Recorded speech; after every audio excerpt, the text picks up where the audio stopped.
तो नमस्ते बच्चों। आज हम लोग अम्ल क्षारक लवण के दूसरे पार्ट को पढ़ने जा रहे हैं। तो शुरू करते हैं। हम लोगों ने पढ़ लिया था अम्ल के रासायनिक गुण तक।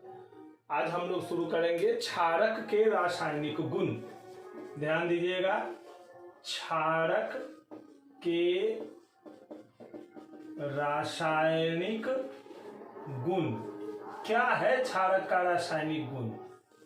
तो जैसा कि हम क्षारक की परिभाषा पहले से पढ़ चुके हैं, इसमें हाइड्रोक्साइड आयन होता है। ध्यान दीजिए, फिर से कुछ उदाहरण देखिए। सोडियम हाइड्रोक्साइड, एल्यूमिनियम हाइड्रोक्साइड, ठीक है ना। तो ये दोनों क्या है? क्षारक है। एक चीज आप ध्यान दीजिए, क्षारक में कभी भी क्या होता है? OH माइनस, ये कॉमन है। क्षारक के लिए OH माइनस कॉमन है। कोई भी क्षारक होगा तो उसमें OH माइनस होगा, ऐसा तो उसके परिभाषा से ही हम जानते हैं। अब देखिए, एक चीज और कॉमन है। सोडियम क्या है? ये धातु है। एल्यूमिनियम ये क्या है? ये भी धातु है। तो क्षारक में होता क्या है कि धन मूलक के रूप में सामान्यतः कोई धातु होता है और ऋण मूलक के रूप में हाइड्रोक्साइड होता है।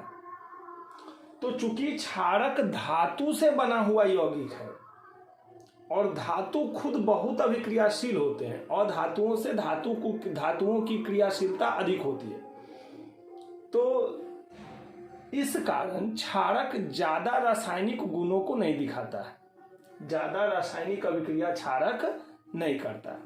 फिर भी कुछ रासायनिक अभिक्रिया हम देखते हैं क्षारक के रासायनिक गुण में। सबसे पहला गुण अम्ल से अभिक्रिया। तो ये हम अम्ल के रासायनिक गुण में भी लिख सकते हैं कि अम्ल क्षारक से अभिक्रिया करता है तो लवण और जल बनाता है। और क्षारक के रासायनिक गुण में भी लिख सकते हैं कि क्षारक अम्ल से अभिक्रिया करता है तो लवण और जल बनाता है। तो ये दोनों में लिख सकते हैं। इस अभिक्रिया को क्या बोलते हैं? उदासीनीकरण अभिक्रिया, न्यूट्रलाइजेशन रिएक्शन।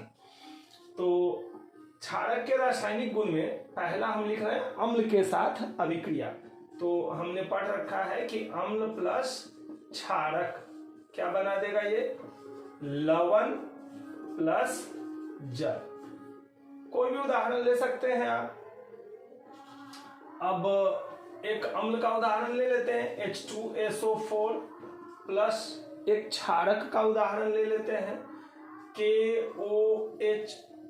अब देखिए, पोटेशियम हाइड्रोजन को क्या करेगा? हटा देगा, डिस्प्लेस कर देगा, द्विविस्थापन अभिक्रिया हो जाएगा। पोटेशियम हाइड्रोजन को वहां से क्या किया? हटा दिया। तो क्या बनेगा? K2SO4 प्लस ये हाइड्रोजन हाइड्रोक्साइड के साथ जाकर रिएक्शन कर लेगा तो क्या बन गया? H2O। तो पहला रासायनिक गुण आप समझ गए क्षारक का कि क्षारक अम्ल के साथ अभिक्रिया कर लवण और जल बनाता है। चलिए दूसरा रासायनिक गुण देखते हैं। क्योंकि हमने आपसे पहले ही कहा कि क्षारक जो है उस धातु से बने होते हैं, तो ये ज्यादातर जैसे धातु के ऑक्साइड से अभिक्रिया या धातु से अभिक्रिया, इस सब तरह की अभिक्रिया ये नहीं दिखा सकता है या नहीं दिखा पाता है सामान्यतः। फिर भी कुछ क्षारक ऐसे होते हैं जो धातु से अभिक्रिया कर लेते हैं और ऐसी स्थिति में वो लवण बनाते हैं और जल बनाते हैं। क्षारक धातु से नहीं, जल नहीं बना पाएगा। हाइड्रोजन गैस मुक्त करेगा। ये अभिक्रिया सामान्य रूप से नहीं होते। ऐसा नहीं कि कोई भी क्षारक आप किसी भी धातु से अभिक्रिया करा दीजिएगा, है ना। अभी जैसे सोडियम हाइड्रोक्साइड एक क्षारक हो गया, ये जिंक से अभिक्रिया किया, ठीक है। अब देखिए, सोडियम बहुत शक्तिशाली होता है। अभिक्रियाशीलता श्रेणी में आप पढ़िएगा, सोडियम जो है बहुत अधिक शक्तिशाली हो जाता है, सबसे अधिक, है ना। और जिंक जो हो गया वो उससे कम क्रियाशील है। तो जिंक सोडियम को हटा तो सकता नहीं है, ठीक है ना। नहीं, मान लीजिए कि आपको कोई गांव का बहुत भारी पहलवान आदमी है ना, बहुत ताकतवर बॉडी बिल्डर है, उसकी गर्लफ्रेंड आपको पसंद है, आप दुबले पतले हैं, तो थोड़ी ना उसका छीन लीजिएगा, मुंह फुला देगा मार के। हाँ, एक बात हो सकता है, उस पहलवान से दोस्ती कर लेंगे, अब भाभी भाभी करके उससे सट जाएंगे। अब देखिए कैसे, ये जिंक ऐसा कभी मत लिखिएगा कि ZnOH का होल टू सोडियम अलग, ये हो जाएगा अनर्थ हो जाएगा, कभी नहीं होगा। क्या होगा, सोडियम और जिंक दोनों उसमें आ जाएंगे। देखिए ये कभी नहीं हो सकता, यानी कि जिंक कभी सोडियम को उसकी जगह से विस्थापित नहीं कर सकता है। तो देखिए होगा क्या, ये बना देगा सोडियम जिंकेट, Na2ZnO2, Na2ZnO2, देखिए Na2ZnO2 जिंकेट, जिंकेट का हमने आपको बताया है, जिंकेट का क्या होता है, वैलेंसी 2 और सोडियम का 1, तो सोडियम जिंकेट। अब देखिए ऑक्सीजन के साथ क्या है, सोडियम और जिंक दोनों लगा हुआ है, प्लस हाइड्रोजन अलग। तो ऐसा नहीं कि ये अभिक्रिया आप किसी के साथ करवा दीजिएगा, हर जगह ऐसा नहीं होता है। कुछ क्षारक धातु से अभिक्रिया करते हैं, लवण और हाइड्रोजन गैस देते हैं। तीसरा रासायनिक गुण देखिए, कुछ क्षारक जो हैं वो अधातु के ऑक्साइड से अभिक्रिया करते हैं, अधातु के ऑक्साइड से, ठीक है ना, अधात्विक, आप ऐसा भी लिख सकते थे, अधात्विक ऑक्साइड। तो ऐसे क्षारक का कुछ देख लेते हैं क्या करेगा वो। अब जैसे देखिए कैल्शियम हाइड्रोक्साइड, ये क्षारक हो गया है ना, धातु है और यहाँ हाइड्रोक्साइड लगा हुआ, तो हाइड्रोक्साइड लगा हुआ तो क्या हो जाएगा, क्षारक। अब अधातु के ऑक्साइड से, तो ये कार्बन डाइऑक्साइड से अभिक्रिया कर लेगा, ठीक है, कार्बन क्या है, अधातु है, तो ये किसका ऑक्साइड हो गया, अधातु का ऑक्साइड। क्षारक किससे अभिक्रिया कर रहा है, अधातु के ऑक्साइड से, तो क्या बना देगा ये, कैल्शियम कार्बोनेट, कैल्शियम कार्बोनेट बना देगा। सी, अभी जैसे देखते हो घर में पोचाड़ा जो होता है, तो अभी पहले, अब तो आजकल लोग बहुत सारा तरह का पोचाड़ा करने लगा है, वो कौन डिस्टेम्पर तो क्या है ना। अभी जैसे देखिए यहाँ आप ध्यान से समझिएगा कि कैल्शियम हाइड्रोक्साइड कार्बन डाइऑक्साइड से रिएक्शन किया तो कैल्शियम कार्बोनेट और वाटर बना दिया। तो देखिए जैसे देखते हो घर में जैसे चूना पोचाड़ा जो होता है, तो जिस समय होता है ना उस समय उतना ज्यादा वो नहीं चमकते रहता है, कुछ समय के बाद 2-3 दिनों के बाद जैसे जैसे समय बीतते जाएगा उसकी चमक बढ़ती चली जाती है। क्यों बढ़ती चली जाती है, तो देखिए बाजार से जो खरीद के लाए ना, ध्यान दीजिएगा इस टॉपिक से थोड़ा सा अलग, बाजार से जो खरीद के लाए उसका नाम था कैल्शियम ऑक्साइड, बोरा वाला चूना, तो कैल्शियम ऑक्साइड उसको बोलते हैं कली चूना, ठीक है ना, अभी कलिए है। इसको पानी में हम घोल दिए तो रिएक्शन करके बना दिया कैल्शियम हाइड्रोक्साइड। अब ये हो गया बुझा हुआ चूना, और इसको ले जाके जब हम दीवार पर पोत देते हैं ना, दीवार पर पोत दिए तो कुछ दिन के बाद ही हवा में का जो धुआं कार्बन डाइऑक्साइड है उसके साथ ही रिएक्शन करके अब बन जाता है यही कैल्शियम कार्बोनेट। और कैल्शियम कार्बोनेट का रंग दुधिया रंग का होता है, और इसीलिए वह पोचाड़ा जो है कुछ दिन के बाद और ज़्यादा शाइन करने लगता है, मिल्की व्हाइट हो जाता है। तो बात बुझाया कि नहीं बुझाया, जितने पुरान होगा उतने चमकेगा। तो अभी क्षारक जो है अधातु के ऑक्साइड से अभिक्रिया किया तो क्या बनाया, बताइए क्या है, ये अम्ल है कि क्षार है, बेहुदा कहीं, लवण है, न एच है न OH है, तो क्या बनेगा, ये लवणे न हो जाएगा, प्लस H2O तो जल। तो क्षारक अधातु के ऑक्साइड से अभिक्रिया कर क्या बनाते हैं, लवण और जल बनाते हैं।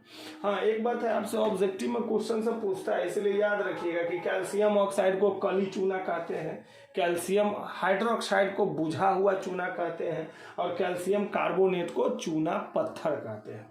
तो ये क्षारक के रासायनिक गुण थे। अब हमको समझना है क्षारक और क्षार में अंतर, उस चीज को हम यही समझ ले सकते हैं। देखिए ये जो देख रहे हैं ना सोडियम हाइड्रोक्साइड, ऐसा नहीं है कि हर एक क्षारक पानी में घुलिए जाएगा।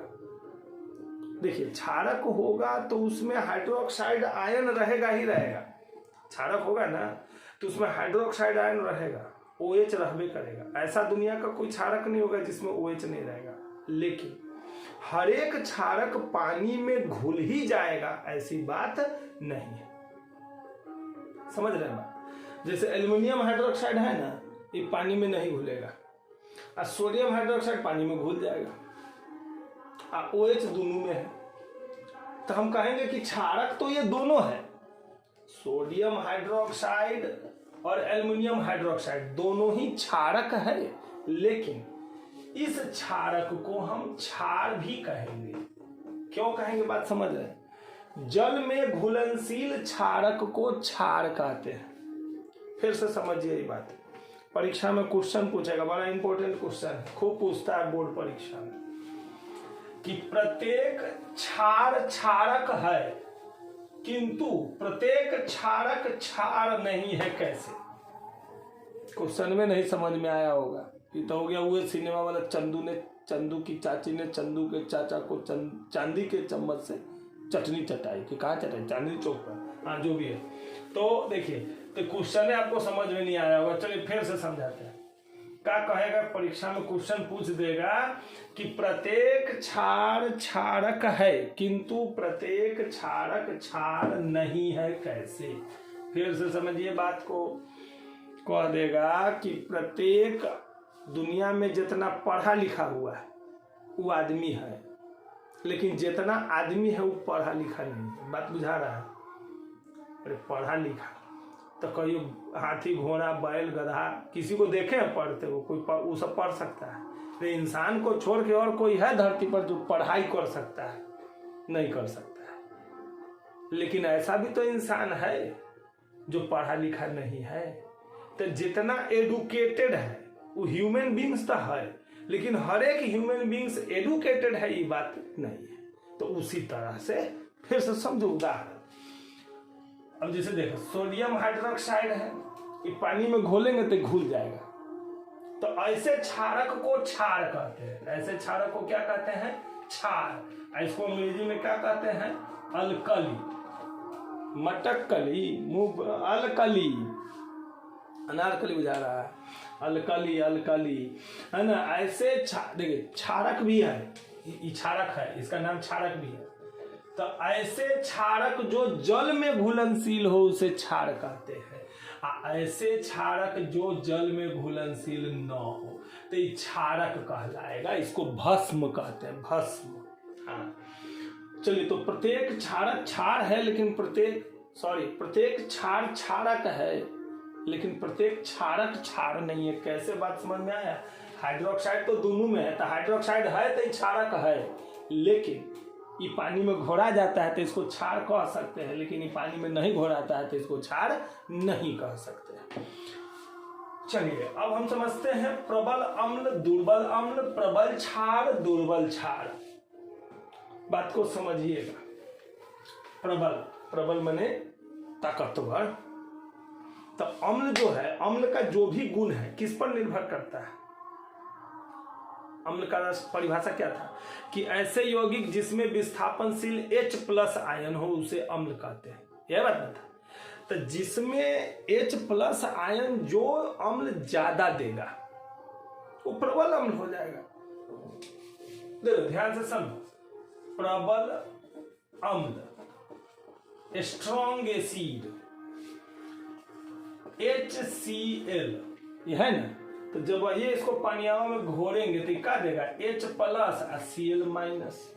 तो इसके पास कई गो H था? एगो के एगो H दे दिया कि नहीं दे दिया? यानी कि ऐसा एसिड जो अपना हर एक हाइड्रोजन आयन मुक्त कर देता है, मैक्सिमम H+ आयन देता है, उसी को हम कहते हैं प्रबल अम्ल। बुझाया बात? अब देखिए दुर्बल अम्ल, मतलब ऐसा अम्ल जो अपना मैक्सिमम, जैसे देखते होइएगा सरकारी स्कूल के मास्टर साहब होते हैं, देखिए थोड़ा जो होंगे उनको थोड़ा खराब लग जाएगा। पढ़ाने के लिए तो बहुत बढ़िया पढ़ा सकते हैं, उनके अंदर मेरिट का कमी नहीं होता है, लेकिन जब वही स्टाम्प पेपर पर साइन करके ढेउआ लेने का बारी आने लगता है ना, तो कुर्सी छोड़ने का उनको मन नहीं करता है। बात समझ रहे हैं? नहीं समझ रहे? छोड़िए, बाद की बात है। देखते हैं इधर प्रबल अम्ल, दुर्बल अम्ल। तो दुर्बल अम्ल में क्या हो गया, दुर्बल अम्ल। अब जैसे देखिए एसिटिक एसिड, अचार वाला सिर का खटाई, CH3COOH। अब इसको पानी में घोरेंगे ना तो ये बना देगा CH3COO-, समझ रहे ना, ये एसीटेट है, H+। तो इसके पास एक मोलिक्यूल में कई गो हाइड्रोजन था, 4 गो था, लेकिन दिया कई गो, 1 गो। समझ रहे ना बात, ये अपने मैक्सिमम कैपेसिटी का 25% काम किया। दरमाहा चाहिए 100%। देखिए ध्यान से, तो प्रबल अम्ल दुर्बल अम्ल, तो प्रबल अम्ल जो अपना हर एक हाइड्रोजन आयन मुक्त कर देता है, मैक्सिमम जितना इसके पास है सारा का सारा हाइड्रोजन आयन दे दिया, तो वो हो गया प्रबल अम्ल। आज दुर्बल अम्ल तो जो अपना पूरा का पूरा हाइड्रोजन आयन मुक्त नहीं किया है, उसी को कहते हैं हम दुर्बल अम्ल। तो इसमें अम्ल का गुण कम होगा, काहे कम होगा, तो अम्ल का गुण निर्भर तो इसी पर न करता है। बस बुझे कि नहीं बुझे। प्रबल अम्ल हो गया तो अम्ल तो मैक्सिमम तो जितना है इसके पास सारा दे दिया, तो प्रबल हो जाएगा, ताकतवर हो जाएगा। अब देखिए हम लोग प्रबल क्षार दुर्बल क्षार, तो प्रबल अम्ल दुर्बल अम्ल समझ गए, तो प्रबल क्षार और दुर्बल क्षार में कोई दिक्कत नहीं होगा। क्या है, तो जिस तरह से अम्ल का गुण निर्भर करता है H+ आयन पर, उसी तरह क्षार का गुण किस पर निर्भर करता है, OH- आयन पर। तो ऐसे क्षारक जो अपना या प्रबल क्षारक और दुर्बल क्षारक। अब जैसे देखिए NaOH, ये जब टूटेगा ना तो Na+ और OH-। अब KOH, ये जब टूटेगा तो K+ और OH-। तो बस उसी तरह से ये अपना OH- ion maximum OH- ion दे देता है, तो इसी को क्या कहते हैं, प्रबल क्षारक। और दुर्बल क्षारक तो मैक्सिमम OH- आयन नहीं देगा, छुपा लेगा कुछ। अब जैसे देखिए NH4OH, अमोनियम हाइड्रोक्साइड। अब सीधा हिसाब है, ये हाइड्रोजन आयन छुपा लिया और ये पूरा का पूरा जो है OH बना के नहीं दिया है, तो ये हो गया दुर्बल क्षारक और ये हो गया प्रबल क्षारक। तो अभी तक हम लोगों ने पढ़ा क्षारक और क्षार में अंतर, क्षारक के रासायनिक गुण, अम्ल और अब प्रबल क्षारक दुर्बल क्षारक, प्रबल अम्ल दुर्बल अम्ल। अब हम एक बात समझते हैं, हम लोगों को समझना है ना, ध्यान दीजिएगा।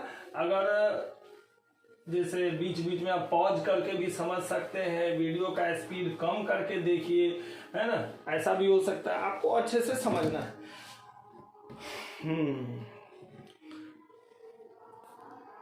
चलिए, तो फिर अब ध्यान देते हैं, हम लोग को समझना है।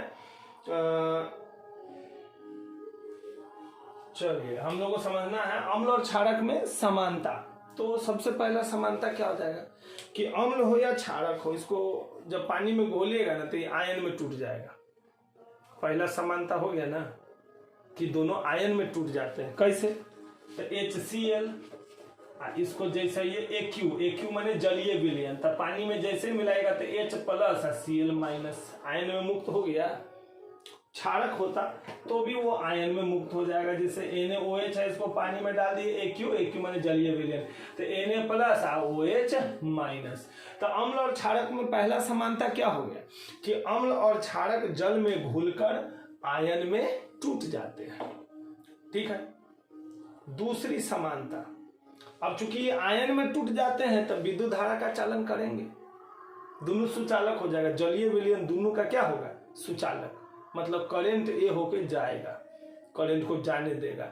अब विद्युत धारा नहीं पढ़े हैं, फिजिक्स का भी अपलोड शुरू होगा, तब वहां पर इस बात को समझाएंगे कि क्या होता है विद्युत धारा, कैसे विद्युत धारा जाने लगेगा, आयनिक यौगिक में नहीं जाएगा, सारा बात समझेंगे। पहले दोनों में समानता आपको याद हो गया है ना। समानता अम्ल और क्षारक में क्या समानता हो गई कि जल में घुलने पर आयन में टूट जाता है, और दूसरी समानता हो गई कि इसका जलीय विलयन जो है वो विद्युत धारा का चालन करता है, यानी कि ये कंडक्टर होता है। इसका जो जलीय विलयन होता है ना, good conductor of heat, electric current. अब हमको समझना है अम्ल और क्षारक का निर्माण कैसे होता है, अम्ल कैसे बनता है, क्षारक कैसे बनता है। बड़ा इंटरेस्टिंग चीज है। इतने बार के बात समझ के कितना लोग अरबपति खरबपति हो गया। ध्यान से समझिएगा, कैसे हमको आपको केहन केहन लोग आके गधा बनाता है। ध्यान से समझिएगा, बड़ा मजा आने वाला है ना। अम्ल का निर्माण, अम्ल कैसे बनता है, अम्ल का निर्माण ध्यान दीजिएगा। कार्बन, सल्फर, नाइट्रोजन, ये सब क्या है? अधातु है ना। तो कार्बन ऑक्सीजन से अभिक्रिया किया, बना दिया कार्बन डाइऑक्साइड, तो इनका जगह छोड़ देते हैं। सल्फर है, ऑक्सीजन से अभिक्रिया किया, बना दिया सल्फर डाइऑक्साइड। नाइट्रोजन है, ऑक्सीजन से अभिक्रिया कर दिया, बना दिया नाइट्रोजन डाइऑक्साइड, NO2 बना देगा, है ना। N2O भी बना सकता है। नाइट्रोजन का बहुत तरह का ऑक्साइड होता है। चलिए, तो अभी बना दिया। यानी कि अब कहिएगा पढ़ा रहे हैं अम्ल का निर्माण ही क्या करने लगे, कहाँ अम्ल है इसमें, ये तो है ही नहीं है। अब आएगा नंबर देख, कितना हड़बड़ाते हैं आप, ध्यान से समझिए। अम्ल का निर्माण, तो अम्ल के निर्माण का 2 स्टेप है। पहला स्टेप अधातु प्लस ऑक्सीजन। तो अधातु और ऑक्सीजन अभिक्रिया किया तो बना देगा अधातु का ऑक्साइड, देख रहे हैं। और दूसरा स्टेप में क्या होगा कि ये जो अधातु का ऑक्साइड बना है ना, ये CO2 बना है ना, इसको पानी से रिएक्शन करा देंगे। अब पानी से जब रिएक्शन करा देंगे तो देखिए क्या बन गया, H2CO3 कार्बोनिक एसिड। बस बुझाया? देखे हैं कहीं, देखे हैं, बड़ा मोहन कीने हैं। आप अभी समझा रहे हैं, हम ध्यान से देखिएगा स्थिर से। तो ये एसिड हो गया। तो एसिड कैसे बना समझ में आया? पहला उदाहरण है। अब देखिए दूसरा उदाहरण, नाइट्रोजन ऑक्सीजन से अभिक्रिया किया तो नाइट्रोजन डाइऑक्साइड बना दिया, और नाइट्रोजन डाइऑक्साइड को पानी से रिएक्शन करा दिया तो ये बना देगा, क्या पता है, HNO3 नाइट्रिक एसिड। ये देखिए सल्फर डाइऑक्साइड है ना, ये दूसरा एसिड हो गया। तीसरा एसिड का उदाहरण देखिए कैसे एसिड बनता है, तेजाब। तो SO2 जो बना है ना, इसको पानी से रिएक्शन करा दिया तो बन गया H2SO3 सल्फ्यूरस एसिड। और न तो एक से सल्फ्यूरिक भी बना सकते थे। चलिए बात की बात है, एक एक करके ध्यान से समझते हैं। तो अम्ल कैसे बनता है? तो अम्ल बनता है कि अधातु, कोई भी अधातु है ना, अधातु को ऑक्सीजन से अभिक्रिया करा दीजिए तो वो बन जाएगा अधातु का ऑक्साइड। अधातु का ऑक्साइड जो बना है ना, उसको रिएक्शन करा देना है पानी से तो बन जाएगा एसिड। अब देखिए ठंडा पीते हैं ना सब आदमी खूब, आए देखिए, हाँ देखो प्रचार सब देखते होइएगा, ठंडा मतलब कोका कोला, डर के आगे जीत है, स्प्राइट रास्ता क्लियर है, कुछ ना क्लियर है। ध्यान से सुनिए, का है वो, 2 रुपया की चीज नहीं है जो आपको 80 रुपया में बेच दिया है। का है, ध्यान से सुनिए, है ना। रोड पर देखते होइएगा बेचारा धूप में एकदम ताजा ताजा गन्ना का रस आपको पियाता रहेगा, 10 रुपये गिलास तो लोग नहीं जाएगा, है 80 रुपया में जाके 100 रुपया पता ना कितना कितना में देता है, वो ठंडा के बोतल लेके आ तो पीत रहेगा। कैला तो का प्रचार कैटरीना कैफ करती है ना, माजा ताजे आमों का स्वाद। तो ध्यान से असली समय कैसे, पानी ले लिया, ठंडा का बोतल देख रहे हैं ना कैसा रहता है, खूब हार्ड प्लास्टिक का रहता है, उसको खोलते तो में से गैस निकलता है। असली स्वाद उसका पता करना है ना कि उसमें का है, तो कुछ नहीं कीजिए, क्या कीजिए, उसको ढक्कनवा खोल दीजिए, अस्थिर से ढक्कन जो है उसका खोल दीजिए, और ढक्कन खोल के उसको उसका गैस सब निकाल दीजिए और उसको छोड़ दीजिए, फ्रिज में नहीं रखिए, है ना। तो फ्रिज में नहीं रखिएगा तो क्या होगा पता है, उसके अंदर जितना कार्बन डाइऑक्साइड गैस घुलाया हुआ है ना, उस सब कार्बन डाइऑक्साइड गैस निकल जाएगा। देखिए पानी, कोई भी जैसे ताप घटने से गैस की विलेयता बढ़ती है, इसीलिए ठंडा को फ्रिज में रखा जाता है। और चूंकि उसमें कार्बन डाइऑक्साइड गैस बहुत प्रेशर पर भरा रहता है, इसीलिए उसका प्लास्टिक हार्ड देता है, ना तो कमजोर देगा तो बड़ा दिन उड़ जाएगा वो। बात बुझ रहे हैं? आपको असली स्वाद उसका देखना है ना कि 80 रुपया, 70 रुपया, 20 रुपया, 50 रुपया में जो ले रहे हैं उसका असली स्वाद देखना है, समझना है, तो क्या कीजिए कि उसका ढक्कनवा खोल दीजिए, और गैसवा सब जब उड़ जाए तो फिर ढक्कन बंद कर दीजिए। आराम से जैसे पानी रख देते हैं ना, वैसे ये रख दीजिए आराम से, फ्रिज में नहीं रखना है, खाली बस रूम टेम्परेचर पर उसको घर में कहीं कोना में धो दीजिए। और तब से 2-4 घंटा के बाद जो है फिर ढक्कनमा खोलिए, उससे गैस जितना निकल सकता है सारा गैस निकाल दीजिए, वो अपने निकलता रहेगा, आपको निकालने का जरूरत नहीं है। आप अपना गैस सुबह में निकालते रहिएगा, है ना, दिन भर गैस निकाल गड़बड़ा जाएगा बात। अभी देखिए तो मुझे देखा कि उसका निकाल दिया गैस, अब उसके बाद उसको पी के देखिए, थुकरने का मन करेगा, न बुझे, लगेगा देख तो मंगनी में पैसा ले ले लो। हाँ देखिए वो क्या था, पानी था, पानी बना दिया, पानी हमें तक नींबू गाड़ दिया, लिमका ना, तो अभी क्या किया था, पानी है हमें तक नींबू गाड़ दिया, कार्बन डाइऑक्साइड गैस खूब कस के उसमें हेल के एकदम बात समझ गए नहीं, भर दिया, प्रेशर पर बंद कर दिया, फ्रिज में ठंडा कर दिया। अब कार्बन डाइऑक्साइड उसमें घुल गया, अब रिएक्शन करके बना दिया कार्बोनिक एसिड, ये ना इनमें जलन देता, देखा तो बिजोड़ी रे, तो ऊँख के रस पी के देख, मजा आ जाता न बुझे। आए अब गधा हवा बना दिया, करोड़ों करोड़ों रुपया में, बताइए क्या। यहाँ हमारे गांव देहात में लोग शुद्ध ताज़ा 10 रुपया ग्लूकोज है, वो पी के एकदम बमबमा जाएगा। देखे ध्यान से, तो ये लेना कोरोना सब हो रहा है, कैला हो रहा है, सब शहर बाजार में हो रहा है। प्रकृति से दूर चला जाएगा तब क्या करेगी, आए तो भगवान अपने पास बुलाना शुरू कर देंगे। ध्यान दीजिए। अब देखिए तो कैसे बना से बुझाया कि नहीं बुझाया। अब इसी से संबंधित जो है आप ये बात भी समझ सकते हैं, अम्ल वर्षा भी आप यहीं पे समझ लीजिए कैसे होती है अम्ल वर्षा। पेड़ पौधा सब काट खूट दिए, तब का अभी अधातु का ऑक्साइड सब जो है फैक्ट्री से निकला, आई ऊपर जाके बादल वाला पानी जो है ना उससे रिएक्शन कर लिया, बना दिया एसिड, तो वह ऊपर से बरसता है, तो कहते हैं तेजाब बरसता है, अम्ल वर्षा, एसिड रेन। चलिए ये बात तो फिर से आएगा टॉपिक, आगे बढ़ते हैं। तनुकरण मतलब क्या होता है, अगला टॉपिक है अपना। अच्छा, अम्ल का निर्माण समझ गया, क्षारक का निर्माण तो बताया ही नहीं हम, बहुत आसान है। अम्ल कैसे बना, तो अम्ल बना अधातु ऑक्सीजन से अभिक्रिया किया तो अधातु का ऑक्साइड, अधातु का ऑक्साइड जब अभिक्रिया कर लिया जल से तब बन गया अम्ल। क्षारक कैसे बनता है, तो धातु प्लस ऑक्सीजन, ठीक है ना। तो ये दोनों रिएक्शन किया तो क्या बनेगा, धातु का ऑक्साइड, धातु का ऑक्साइड। और धातु का ऑक्साइड जो बना है ना, ये धातु का जो ऑक्साइड बना है, इसको रिएक्शन करवा देना है किससे, जल से। उदाहरण देख लीजिए, अभी समझ में आ जाएगा। तो ये बना देगा क्षारक। अब कैसे बनाएगा, ध्यान दीजिए। सोडियम है, ऑक्सीजन से अभिक्रिया किया तो क्या बना दिया, सोडियम ऑक्साइड बनाएगा। और सोडियम ऑक्साइड है ना, इसको पानी से रिएक्शन करवा दीजिए तो क्या बन जाएगा, सोडियम हाइड्रोक्साइड, NaOH हो गई। न बुझाया। फिर से और उदाहरण देखिए, ये पहला उदाहरण था। चलिए एगो और उदाहरण देखिए, कैल्शियम है, ऑक्सीजन से रिएक्शन किया तो क्या बना देगा, कैल्शियम ऑक्साइड बनाएगा। और कैल्शियम ऑक्साइड वापस से रिएक्शन करवा दीजिए इसको पानी से तो क्या बना देगा, बताइए, कैल्शियम हाइड्रोक्साइड। देखिए संयोजन अभिक्रिया पार्ट 1 है ना। चलिए तो क्षारक कैसे बनता है, बात समझ में आया। अब हमको समझना है तनुकरण।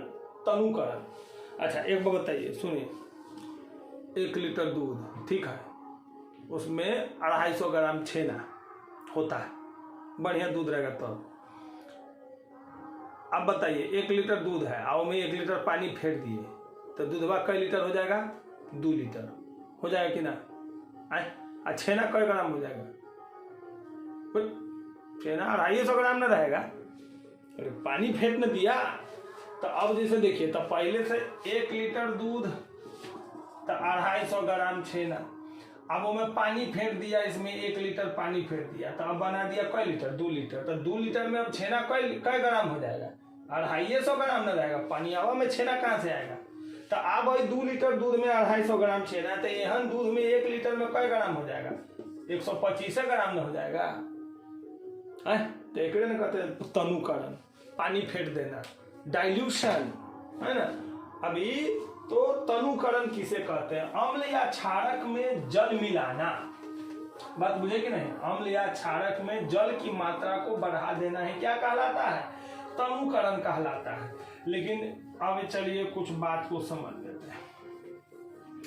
एक बात समझ लीजिए, लेकिन एक बात है, अम्ल और क्षारक में जल नहीं मिलाया जाता है। अम्ल में जल मिलाते हैं कि जल में अम्ल मिलाएंगे, जल में अम्ल मिलाएंगे। अब कहिएगा कौन बात हुआ, बात तो वह हुआ, अरे घी में दाल चाहे दाल में घी, बतवा तो सेम न हुआ। बहुत अंतर है, ध्यान दीजिए। जैसे ले लिए, मान लीजिए कोई अम्ल है, ए में पानी डालेंगे, जल, जैसे दूध में पानी फेंटते हैं ना, तो नहीं तो पानी फेंटेंगे, ठीक है। तो जब ये फेंटेंगे तो एक्सोथर्मिक रिएक्शन हो जाएगा। पहला पार्ट में पढ़े हैं, उसमें छेपी अभिक्रिया, उसमें निकलेगी, और जब उसमें निकलेगी ना तो बाराम दिना बारह फेंकेगी, और फेंकेगी तेने से फेंटिएगा ना तो सब देह झरक जाएगा, बात बुझे। तो इसीलिए क्या किया जाता है, अभिक्रिया बहुत तेजी से होने लगेगी। तो यहाँ क्या किया जाएगा पता है, पोजीशन चेंज कर दीजिए। जितना पानी में आपको अम्ल फेंटना है तो पहले ए में पानी ले लिए, ए में धीरे धीरे अम्ल मिलाइए, धीरे धीरे अम्ल को मिलाया जाएगा। तो ये कहिएगा कि यहाँ हीट नहीं निकलेगा, निकलेगा, धीरे धीरे निकलेगा, फुसफुस आएगा, बराम दीवर न करेगा। बात बुझे कि नहीं बुझे? हाँ। तो अभी तो अनुकरण समझ गए। अब एगो क्वेश्चन है, बड़ा पूछता है कि अधातु के ऑक्साइड क्षारकीय होते हैं कैसे ना। अधातु के ऑक्साइड हो गया तो अम्लीय न हो जाएगा। अच्छा देख लेते हैं क्या होगा, अभी देखिए। देखिए अधातु के ऑक्साइड तक कार्बन डाइऑक्साइड हुआ है? इसको जल से विक्रिया करा दिए तो क्या बनाया था ये, H2CO3 अम्ल बनाया, और हाँ अम्ले तो बनाया। तो अधातु के ऑक्साइड जल से विक्रिया तो अम्ल बनाया। अच्छा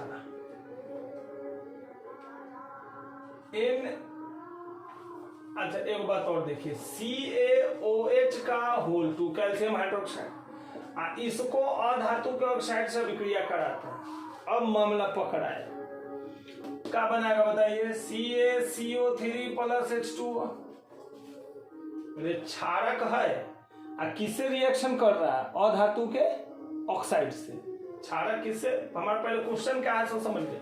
क्वेश्चन क्या है कि अधातु के ऑक्साइड क्षारकीय होते हैं कैसे। अधातु के ऑक्साइड क्षारकीय होते हैं कैसे। तो देखिए ये अधातु का ऑक्साइड है ना, तो एक और देखिए ये क्षारक हो गया, इसको अम्ल से अभिक्रिया करा दीजिए, या इसी को कराते हैं तो आपको समझने में जल्दी होगा, आसानी से समझ में आएगा ना। मुझे दूर अंक के उदाहरण हो जाएगा ना तो दिक्कत हो जाएगा। तो इसीलिए देखिए इसी उदाहरण पर देखिए, CaOH का होल 2, इसको रिएक्शन करवाइए, ये बेस है ना तो कोई एसिड से करवाइए, तो इसको HCl से करवा देते हैं तो क्या बन जाएगा, CaCl2 + H2O। अब ध्यान दीजिए क्या है ये, क्षारक किससे अभिक्रिया किया, अधातु के ऑक्साइड से, बनाया क्या, लवण जल। लवण, यहां भी लवणे बन रहा है, यहां भी जले बन रहा है, मतलब दोनों में प्रोडक्ट सेम है, बनने वाला चीज का है सेम, एक के समान बन रहा है।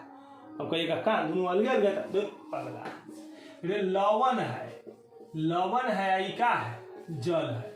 तो क्षारक अधातु के ऑक्साइड से अभिक्रिया करे फिर भी लवण जल, क्षारक अम्ल से अभिक्रिया करे फिर भी लवण और जल। मतलब अधातु के ऑक्साइड केकड़ा जैसा काम किया, अम्ल के जैसा काम किया। यह ना क्वेश्चन है कि अधातु के ऑक्साइड अम्लीय होते हैं कैसे। यह बात वो और पूछ देगा कि धातु के ऑक्साइड क्षारकीय होते हैं कैसे। ध्यान दीजिए क्वेश्चन है अगला है वो कि धातु के ऑक्साइड क्षारकीय होते हैं कैसे। तो इसको समझिए, तो फिर आपको अगर नहीं अम्ल वाला नहीं समझ में आया होगा तो वो भी समझ में आ जाएगा। फिर से समझिए, ध्यान से समझ। हमको समझना क्या है, धातु के ऑक्साइड ना, तो धातु के